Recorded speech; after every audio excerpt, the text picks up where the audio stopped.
Okay, on the leather today, we have GSI Spice Missile. This is the smaller of the two.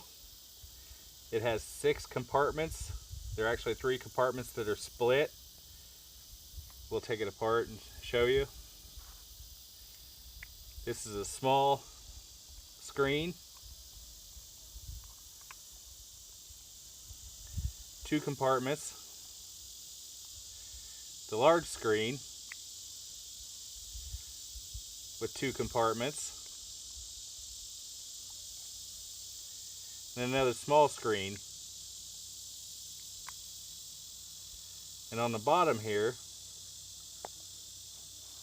we have the filler cap, which if you want to fill it, cover it, leaves half open, you fill it, turn it to the other side and fill it.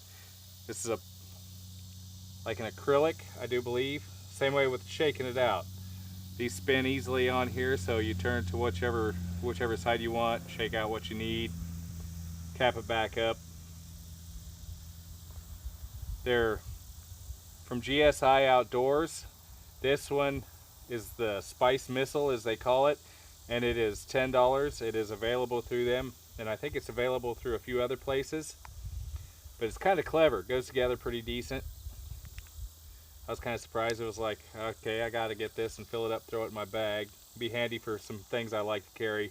They have a bigger one. It's called the Spice Rocket, which when I got this, I don't know if that was out at the time. I don't remember. I didn't see it. But these are clever ideas to carry to make things this and whatever fire hole sauce that you happen to like, which I like the Dave's Ghost Pepper sauce, will hide a lot of sin or make things somewhat better when you're out burning things on the fire.